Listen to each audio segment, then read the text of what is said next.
पवित्र मन रखो, पवित्र तन रखो, पवित्र मन रखो, पवित्र तन रखो। पवित्रता मनुष्यता की शान है। जो मन वचन कर्म से पवित्र है, वो चरित्रवान ही यहाँ महान है। पवित्र मन रखो, पवित्र तन रखो, पवित्रता मनुष्यता की शान है। जो मन वचन कर्म से पवित्र है, वो चरित्रवान ही यहाँ महान है।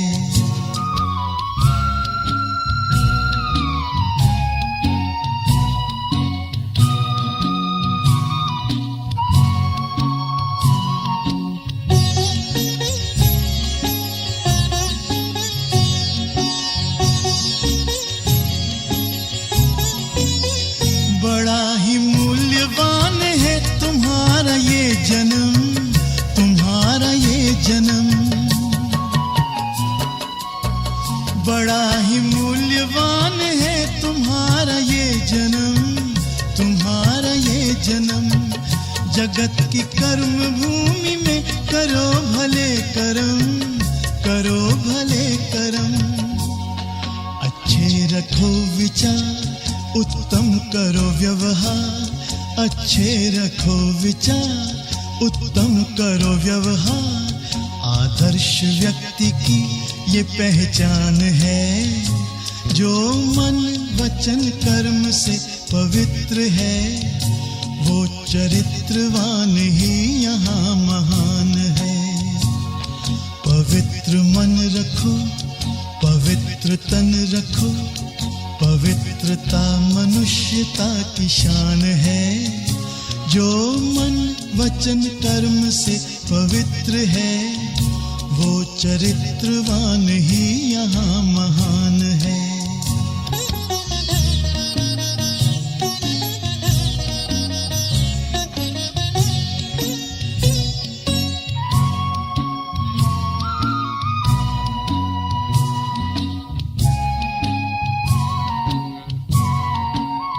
तुम अपनी आँख में अमृत रखो विमल विमल, सदा विमल विमल।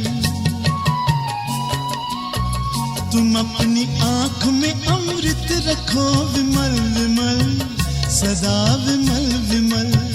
तुम्हारी वाणी में माधुर्य हो सरल सरल, सदा सरल सरल। तुम हो के निर्विकार, सबका करो सत्कार। तुम हो के निर्विकार, सबका करो सत्कार। ये जन्म तुम्हारा इम्तिहान है। जो मन वचन कर्म से पवित्र है, वो चरित्रवान ही यहाँ महान है। पवित्र मन रखो, पवित्र तन रखो, पवित्रता मनुष्यता की शान है। जो मन वचन कर्म से पवित्र है, वो चरित्रवान ही यहाँ महान है। पवित्र मन रखो, पवित्र मन रखो, पवित्र मन रखो, पवित्र मन रखो, पवित्र मन रखो, पवित्र मन रखो। ओम शांति। पवित्रता ब्राह्मण जीवन का श्रृंगार है। पवित्रता ब्राह्मण जीवन की रियलिटी है, रॉयलिटी भी है और पर्सनालिटी भी है। ब्राह्मण जन्म मिलते ही बाबा ने सबसे पहले हमें यही महामंत्र दिया कि पवित्र बनो, योगी बनो, क्योंकि इसी आधार से हम नव सृष्टि का सृजन करने वाले हैं। अपनी पवित्रता को गहराई तक कैसे समझें, पूर्ण रीति कैसे धारणा में आए, कैसे अपनी कृति को, वृत्ति को, स्मृति को पावन बनाए। आज की साकार मुरली हमें कुछ विशेष विधियां इसकी सिखा रही है। सुनते हैं बाबा के मधुर महावाक्य। आज है 6 मई 2024। बाबा के महावाक्य हैं, मीठे बच्चे, इस जन्म के पापों से हल्का होने के लिए बाप को सच सच सुनाओ, क्योंकि पाप इस जन्म के भी हैं और पिछले जन्मों के भी हैं। इस जन्म का क्या करना है? सच सच सुना देना है और पिछले जन्मों के विकर्मों को योग अग्नि से समाप्त करो। प्रश्न है, खुदाई खिदमतगार बनने के लिए कौन सी एक चिंता यानी फुरना चाहिए? क्या चाहिए? वैसे तो बाबा हमें सब चिंताओं से मुक्त कर देते हैं, परंतु यदि खुदाई खिदमतगार बनना है तो उसके लिए एक चिंता यानी फुरना चाहिए। कौन सा? उत्तर है, हमें याद की यात्रा में रहकर पावन ज़रूर बनना है। पावन बनने का फुरना चाहिए ना, एक धुन लग जाए ना, ये करना है नहीं करना है, क्योंकि इसमें अपवित्रता है। ज़रा भी मन में अपवित्रता ना आए, विकल्प ना आए, ध्यान रखना है। यही मुख्य सब्जेक्ट है। जो बच्चे पावन बनते हैं वही बाप के खिदमतगार बन सकते। बाप अकेला क्या करेगा? इसलिए बच्चों को श्रीमत पर अपने ही योग बल से विश्व को पावन बनाकर पावन राजधानी बनानी है। पहले स्वयं को पावन बनाना है, बहुत इम्पॉर्टेंट। पहले खुद को पावन बनाना है। ओम शांति। यह तो ज़रूर बच्चे समझते हैं। हम बाबा के पास जाते हैं रिफ़्रेश होने के लिए। वहाँ सेंटर्स पर जब जाते हैं तो ऐसे नहीं समझ सकते। तुम बच्चों की बुद्धि में है, बाबा मधुबन में है। बाप की मुरली चलती ही है बच्चों के लिए। बच्चे समझेंगे हम जाते हैं मधुबन में मुरली सुनने। मुरली अक्षर श्री कृष्ण के लिए समझ लिया है ना। यूजुअली शास्त्रों में तो श्री कृष्ण के हाथ में मुरली दिखाते हैं। मुरली का अर्थ कोई और नहीं है। तुम बच्चों को अब अच्छी तरह से समझ आई है ना। वो वाली मुरली नहीं है बांस की, ये मुरली है ज्ञान की मुरली। बाप ने समझाया है और तुम फील करते हो बरोबर। हम बहुत बेसमझ बन पड़े थे। ऐसे कोई भी अपने को समझते नहीं है। ये रियलाइजेशन कि हम बहुत बेसमझ थे और किसी को नहीं होती है। यहाँ जब आते हैं तब निश्चय बुद्धि होते हैं बरोबर। फिर निश्चय होता है अपने को कि बरोबर हम बहुत बेसमझ बन गए थे। तुम सतयुग में कितने समझदार विश्व के मालिक थे।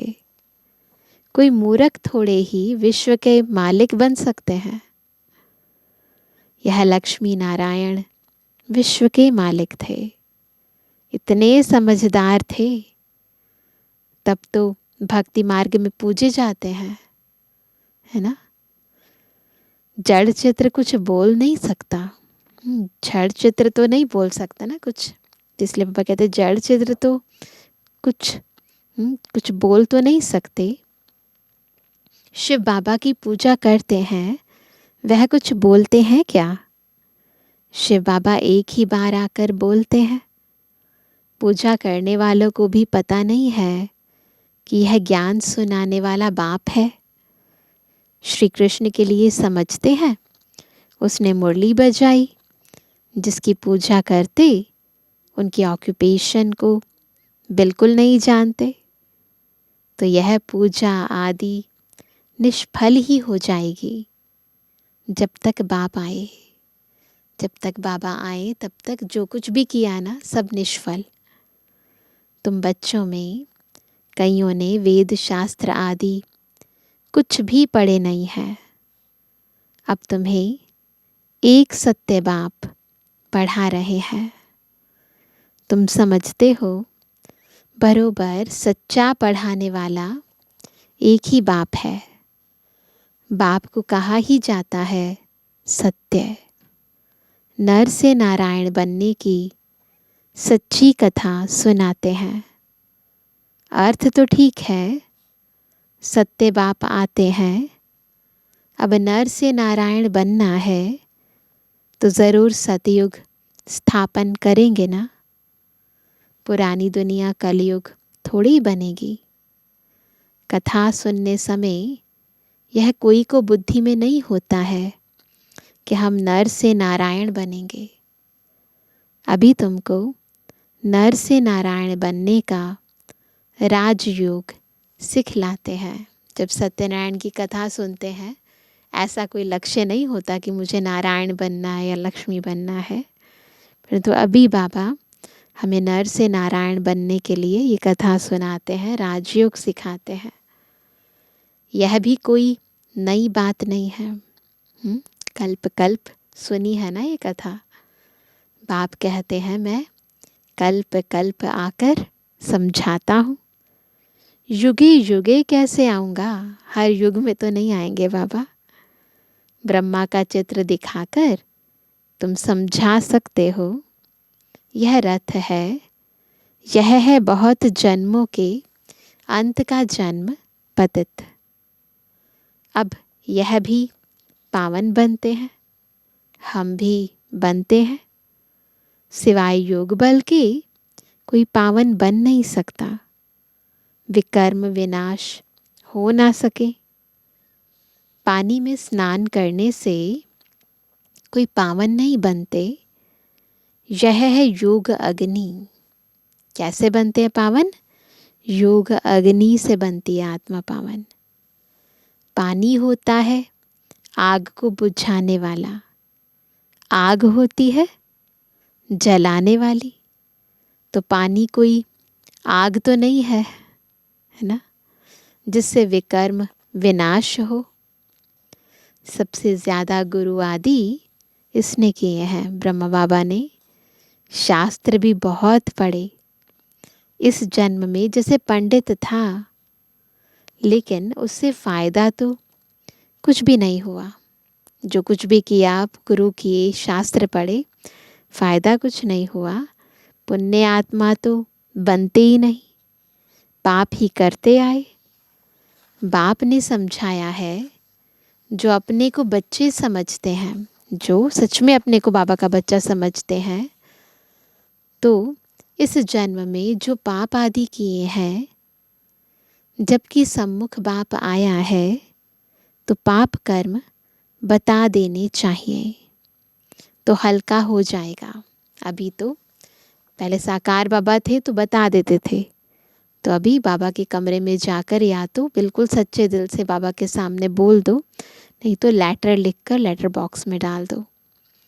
तो बाबा कहते हैं कि इस जन्म में हल्के हो जाएंगे, फिर पुरुषार्थ करना है। जन्म जन्मांतर के पाप कर्म का बोझा जो सिर पर है उसे उतारना है। इतने जन्मों से बहुत पाप कर्म किए हैं। बाप योग की बात समझाते हैं। योग से ही वे कर्म विनाश होंगे। यह बातें तुम अभी सुनते हो। सतयुग में यह बातें कोई सुना ना सके। यह सारा ड्रामा बना हुआ है। सेकेंड बाय सेकेंड यह सारा ड्रामा फिरता रहता है एज इट इज़। एक सेकेंड न मिले दूसरे से। सेकेंड बाय सेकेंड आयु भी कम होती जाती है। अभी तुम आयु को कम होने से ब्रेक देते हो, और योग से आयु को बढ़ाते हो। कैसे बढ़ती आयु? योग बल से। अब तुम बच्चों को अपनी आयु को बड़ा बनाना है योग बल से। योग के लिए बाबा बहुत जोर देते हैं, परंतु कहीं समझते नहीं। कहते हैं बाबा हम भूल जाते हैं, न समझते नहीं हैं तो ऐसे एक्सक्यूजेस देते हैं, बाबा हम भूल जाते हैं।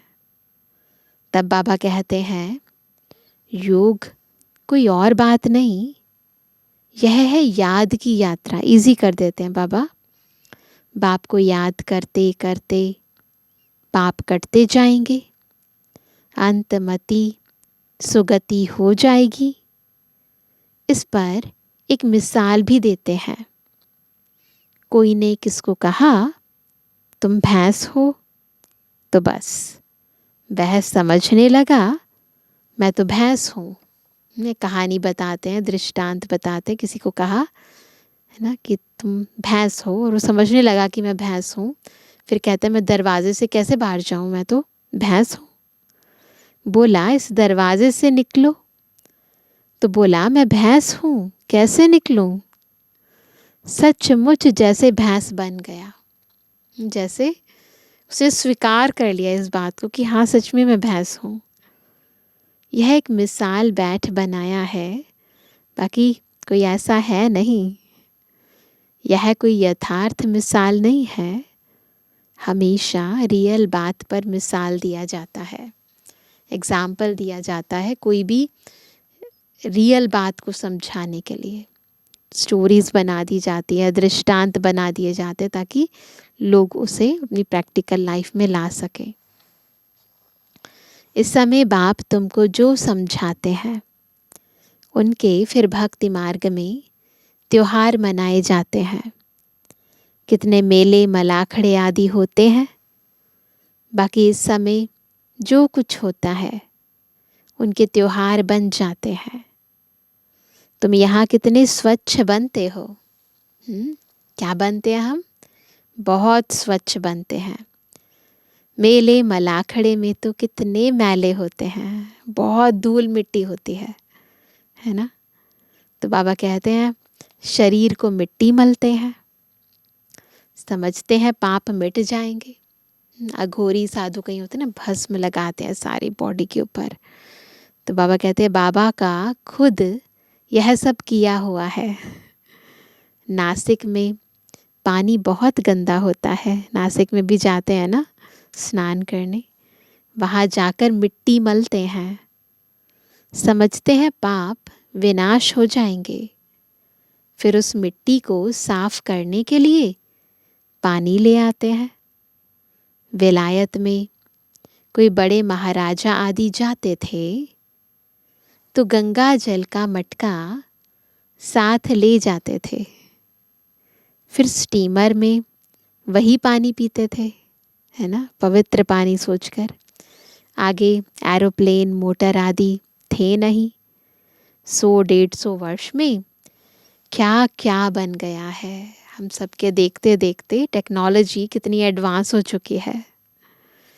सतयुग आदि में यह साइंस आदि काम में आती है। वहाँ तो महल आदि बनाने करने में देरी नहीं लगती है, बिल्कुल मिनट मोटर बाबा कहते बन जाते हैं। अभी तुम्हारी बुद्धि पारस बुद्धि बनती है तो सब काम सहज कर लेती है। सारी बुद्धि की बात है। अगर पवित्र बुद्धि है तो चीज़ों को बहुत इजीली कर सकती है। जैसे यहाँ मिट्टी की ईंटें बनती हैं, वहाँ सोने की होती हैं। इस पर माया मच्छंदर का खेल भी दिखाते हैं। गया और देखा चारों तरफ सोना ही सोना है, हीरे ही हीरे, तो सोचे बटोर लो। परंतु थी तो माया ना, तो आए तो कुछ भी नहीं था हाथ में। यह तो उन्होंने नाटक बैठ बनाए हैं दिखाने के लिए। बरोबर स्वर्ग में सोने की ईंटें हैं, उसको कहा ही जाता है गोल्डन एज। तो बाबा कहते हैं इसको कहा जाता है कंट्रास्ट, आयरन एज। स्वर्ग को तो सभी याद करते हैं, चित्र भी उन्हों के कायम है, कहते भी हैं आदि सनातन धर्म, फिर हिंदू धर्म कह देते हैं। देवता के बदले हिंदू कह देते हैं, क्योंकि विकारी हैं। तो देवता कैसे कहें? हिंदू कह देते हैं क्योंकि विकारी है। क्योंकि देवता तो पावन होते हैं। तुम कहाँ भी जाते हो तो ये समझाते हो, क्योंकि तुम हो मैसेंजर, पैगंबर। बाप का परिचय हर एक को देना है। कोई झट समझेंगे कि बरोबर तुम ठीक कहते हो, दो बाप बरोबर हैं। कोई कह देंगे परमात्मा तो सर्वव्यापी है। तुम समझते हो एक से हद का वर्षा मिलता है, पारलौकिक बाप से बेहद का वर्षा मिलता है। 21 जन्म के लिए यह ज्ञान भी अभी है, वहाँ यह ज्ञान नहीं रहता। संगम पर ही वर्षा मिलता है, जो फिर 21 पीढ़ी जन्म बाय जन्म तुम राज्य करते हो। तुम सारे विश्व के मालिक बनते हो, यह तुमको अभी मालूम पड़ा है। जो पक्के निश्चय बुद्धि हैं, उनको कोई संशय उठाने की बात ही नहीं। बेहद के बाप से बेहद का वर्षा मिलता है। शिव बाबा आएंगे तो ज़रूर कुछ वर्षा देते होंगे, इसलिए बाबा कहते हैं यह बैज बहुत अच्छा है, इसे सदा लगा कर रखना है। घर घर में मैसेज देना है, फिर कोई माने या ना माने। विनाश आएगा तो समझेंगे भगवान आया हुआ है। फिर जिन्हों को तुमने मैसेज दिया होगा वे याद करेंगे कि यह सफ़ेद पोश वाले फरिश्ते कौन थे। सूक्ष्म वतन में भी तुम फरिश्ते देखते हो ना, इसीलिए बाबा बार बार कहते हैं मैसेज ज़रूर दो। जब टाइम आएगा तो उन्हें याद आएगी। तुम जानते हो मम्मा बाबा योग बल से ऐसे फरिश्ता बनते हैं, तो हम भी बनेंगे। यह सब बातें बाप इसमें प्रवेश कर तुमको समझाते हैं। मम्मा बाबा दादियाँ सब एंजल बन गई, फरिश्ता बन गई, अब हमें भी बनना है ना। तो बाबा कहते हैं डायरेक्ट नॉलेज देते हैं। जो बाबा में नॉलेज है वह तुम बच्चों में भी है। जब ऊपर में जाते हो तो नॉलेज का पार्ट भी पूरा हो जाता है। परम धाम जाते हैं तो फिर नॉलेज देने का पार्ट पूरा। फिर जो पार्ट मिला है वह सुख का पार्ट बजाते हैं और ये नॉलेज भूल जाते हैं। तो तुम बच्चे कहाँ भी जाते हो तो मैसेंजर की निशानी क्या है? मैसेंजर की निशानी यह बैज साथ में ज़रूर चाहिए। भल कोई हंसी करे, कई लोग मजाक उड़ाते हैं, तो भल कोई हंसी करे, इस पर क्या हंसी करेंगे? तुम तो यथार्थ बात सुनाते हो। यह बेहद का बाप है, उनका नाम है शिव बाबा। वह कल्याणकारी है, आकर स्वर्ग की स्थापना करते हैं। यह है पुरुषोत्तम संगम युग। यह सारा ज्ञान तुम बच्चों को मिला है, फिर भूलना क्यों चाहिए? बात तो बिल्कुल सहज है। चलते फिरते बाप और वर्षे को याद करना है। शांति धाम और सुख धाम। तुम बच्चे यहाँ आते हो, मुरली सुन कर जाते हो, फिर सुनानी भी चाहिए। ऐसे नहीं सिर्फ एक ही ब्राह्मणी मुरली चलाए। ब्राह्मणी को आप समान बनाकर तैयार करना चाहिए, तब बहुतों का कल्याण कर सकेंगे। सेवा की वृद्धि करनी है तो वन मैन शो नहीं होना चाहिए। हम सुने, सुनाएं, फिर दूसरों को भी सिखाएं कि कैसे सुनाएं। तो ऐसे ऐसे हैंड्स बढ़ाते रहना चाहिए। तो बाबा कहते हैं, अगर एक ब्राह्मणी कहाँ चली जाती है तो दूसरी क्यों नहीं सेंटर चला सकती, है ना। तो बाबा यही चाहते हैं कि केवल एक नहीं निमित्त बने, सब लोग बाबा की सेवा में तत्पर हो जाएं। तो अब इसीलिए कहते हैं कि ब्राह्मणी को आप समान बनाकर तैयार करना चाहिए, तब बहुतों का कल्याण कर सकेंगे। अगर एक ब्राह्मणी कहीं चली जाती है तो दूसरी क्यों नहीं सेंटर चला सकती। क्या धारणा नहीं की है। स्टूडेंट को पढ़ने और पढ़ाने का शौक चाहिए। केवल पढ़ना नहीं है, पढ़ाना भी है। मुरली तो बहुत सहज है, कोई भी धारण कर क्लास करा सकते हैं। यहाँ तो बाप बैठे हैं, मधुबन में तो बाबा बैठे हैं। बाप बच्चों को कहते हैं, कोई भी बात में संशय नहीं होना चाहिए। एक बाप ही है जो सब कुछ जानते हैं। एक ही एम ऑब्जेक्ट है, इसमें कोई प्रश्न आदि पूछने का भी नहीं रहता। बहुत सिंपल नॉलेज है और बाबा हर चीज़ यथार्थ रीति हमें समझा देते हैं, तो कोई क्वेश्चन उत्पन्न नहीं होता है। सुबह को भी बैठ बच्चों को याद की यात्रा में मदद करता हूँ। सारे बेहद के बच्चे याद रहते हैं। तुम सब बच्चों को इस याद की मदद से सारे विश्व को पावन बनाना है। इसमें ही तुम अंगुली देते हो। कैसे? याद से सारे विश्व को पावन बनाना है। तो पावन बनने के लिए हम अपनी अपनी अंगुली देते हैं। पवित्र तो सारी दुनिया को बनाना है ना। तो बाप सभी बच्चों पर नज़र रखते हैं ना। सब शांति धाम में चले जाएं।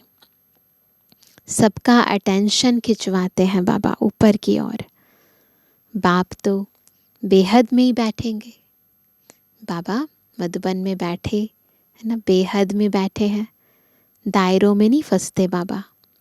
मैं आया हूँ सारी दुनिया को पावन बनाने, सारी दुनिया को करंट दे रहा हूँ तो पवित्र हो जाए। जिनका पूरा योग बल होगा वह समझेंगे बाबा अभी बैठकर याद की यात्रा सिखला रहे हैं, जिससे विश्व में शांति होती है। बच्चे भी याद में रहते हैं तो मदद मिलती है। मददगार बच्चे भी चाहिए ना। खुदाई खिदमतगार निश्चय बुद्धि ही याद करेंगे। तुम्हारी पहली सब्जेक्ट है ही पावन बनने की। First subject, most important subject, बाबा की याद से मुझ आत्मा को पावन बनना है। गोया तुम बच्चे निमित्त बनते हो बाप के साथ। बाबा के साथ हम बच्चे निमित्त बनते हैं सारे विश्व को पावन बनाने के लिए। बाप को बुलाते ही हैं, हे पतित पावन आओ। यही तो कहते हैं ना बाबा को। अब वह अकेला क्या करेगा? इतनी बड़ी दुनिया है, अकेले क्या करेंगे? खिदमतगार चाहिए ना। तुम जानते हो हम विश्व को पवित्र बनाकर फिर सारे विश्व पर राज्य करेंगे। बुद्धि में जब ऐसा निश्चय होगा तब नशा चढ़ेगा। तुम बच्चे जानते हो हम बाप की श्रीमत से, अपने योग बल से अपने लिए राजधानी स्थापन कर रहे हैं। क्या जानते हैं कि हम बाबा की श्रीमत से, अपने योग बल से अपने लिए राजधानी स्थापन कर रहे हैं। यह नशा चढ़ना चाहिए। यह है रूहानी मत। ये बात कैसी है? रूहानी है। ये सब चीज़ें श्रीमत अनुसार हम अपना राज्य स्थापन कर रहे हैं, ये रूहानी बातें हैं, है ना। इसमें कोई बाहर से कुछ दिखने वाली चीज़ नहीं है।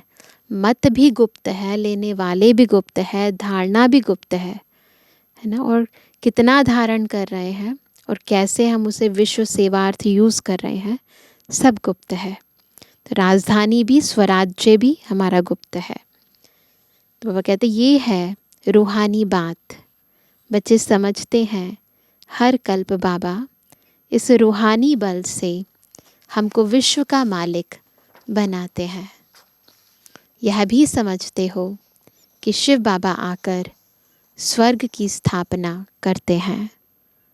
अभी सिर पर इस याद की यात्रा का ही फुरना है, धुन लगी है याद की, पुरुषार्थ करना है। धंधा आदि करते भी याद की यात्रा रहे। एवर हेल्दी बनाने के लिए बाप कमाई बड़ी ज़बरदस्त कराते हैं।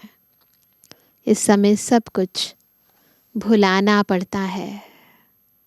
हम आत्माएं जा रही हैं, आत्म अभिमानी बनने की प्रैक्टिस कराई जाती है। बिल्कुल, कैसे जाएगी आत्मा?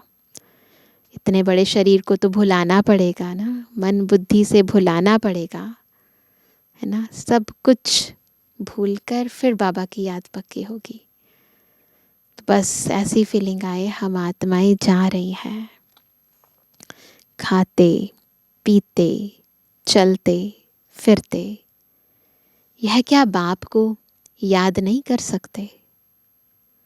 कपड़ा सिलाई करते बुद्धि योग बाप की याद में रहे, बहुत सहज है। यह तो समझते हो 84 का चक्र पूरा हुआ है। अभी बाप हम आत्माओं को राजयोग सिखलाने आए हैं। यह वर्ल्ड की हिस्ट्री ज्योग्राफी रिपीट होती रहती है। कल्प पहले भी ऐसे हुआ था, जो अब फिर रिपीट हो रहा है। यह रिपीटिशन का राज भी बाप ही समझाते हैं। ये सृष्टि चक्र अनादि है, एज इट इज़ रिपीट होता है। ये राज बाबा आकर समझाते हैं। हर एक को ड्रामा में पार्ट मिला हुआ है, वह बजाते रहते हैं। बच्चों को राय दी जाती है कि बाप को याद करो तो सतोप्रधान बनेंगे। ये राय दी जाती है, सतोप्रधान कैसे बनेंगे? जब बाबा को याद करेंगे। फिर यह शरीर भी छूट जाएगा। एक बार सतोप्रधान बन गए, क्योंकि बॉडी जो है ये पंच तत्वों की बनी है, जो कि तमु प्रधान है। तो हम आत्मा जब सतोप्रधान बन गई तो प्योर आत्मा इम्प्योर बॉडी में रह नहीं पाती, छोड़ देती है। तुम्हारी बुद्धि में अब यही है कि हम आत्मा सतोप्रधान बने, क्योंकि वापस घर जाना है। सतयुग में ऐसे नहीं कहेंगे, वहाँ ऐसे नहीं कहेंगे कि हमें वापस घर जाना है। वहाँ तो कहेंगे एक पुराना शरीर छोड़ दूसरा लेना है। वहाँ तो दुख की बात नहीं। यहाँ यह दुख धाम है, पुराने शरीर है। तो समझते हैं इनको छोड़ अब वापस अपने घर जाएं। पुरानी चीज़ से वैराग्य आता है। बाप को निरंतर याद करना है। वह निराकार बाप ही ज्ञान का सागर है। वही आकर सबकी सदगति करते हैं। बाप कहते हैं साधुओं का भी उद्धार करता हूँ ना। गीता में लिखा है, भगवत गीता में, परित्राणाय साधूनाम विनाशाय च दुष्कृता। यानी साधुओं का भी उद्धार करने में आता हूँ। तुम अब एक बाप से योग लगाओ। तुम सब आत्माओं को बाप से वर्षा लेने का हक है। अपने को आत्मा समझ देही अभिमानी बनो और बाप को निरंतर याद करो, तो पाप कटते जाएंगे। सिंपल है। अच्छा मीठे मीठे के बेजनवानी बच्चों पितृवानी बाप दादा का दिल जान सको प्रेम से नंबरवार प्रसाद अनुसार याद रूहानी बच्चों की, रूहानी बाप दादा को गुड मॉर्निंग, नमस्ते नमस्ते नमस्ते। धारणा के लिए मुख्य सार, पहला, मुरली सुनकर फिर सुनानी है, पढ़ने के साथ साथ पढ़ाना भी है, कल्याणकारी बनना है। बैज मैसेंजर की निशानी है, यह सदा लगा कर रखना है। दूसरा, विश्व में शांति स्थापन करने के लिए याद की यात्रा में रहना है। जैसे बाप की नज़र बेहद में रहती है, सारी दुनिया को पावन बनाने के लिए करंट देते हैं, ऐसे फॉलो फादर कर मददगार बनना है। हमें भी आत्माओं को सकाश देनी है। वरदान है, कर्म और योग के बैलेंस द्वारा कर्मातीत स्थिति का अनुभव करने वाले कर्म बंधन मुक्त भव। कैसे बनेंगे कर्म बंधन मुक्त? जब कर्म और योग के बैलेंस से कर्मातीत स्थिति का अनुभव करेंगे। कर्म के साथ साथ योग का बैलेंस हो तो हर कर्म में स्वतः सफलता प्राप्त होती है।